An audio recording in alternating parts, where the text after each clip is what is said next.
როდესაც ჩემმა დასაცავმა პირმა მომმართა, ფაქტზე დაწყებული იყო გამოძიება შესაბამისი კვალიფიკაციით და გარდა ამისა იყო გამოცემული შემაკავებელი ორდერი.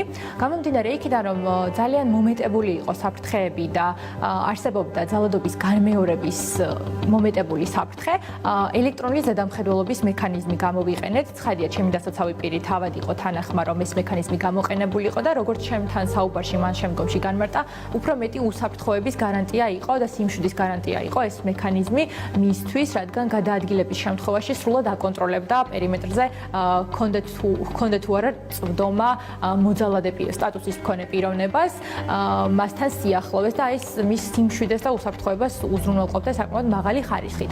როგორც იურისტები განმარტავენ, ეს არის დამატებითი პრევენციის მექანიზმი, რათა შემდგომში სავარაუდო ძალადობის ფაქტის განმეორება ავიცილოთ თავიდან. დამაჯურული მაგდება კიდურზე, ხოლო მსხვერპლსაც მხედველობის სისტემით სარგებლობდა.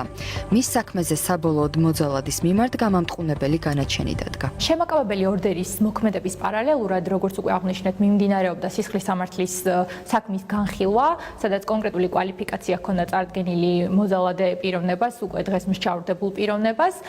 შესაბამისად, ამ პროცესებსაც ჩვენ აქტიურად ვადევნებდით ხოლმე თვალს.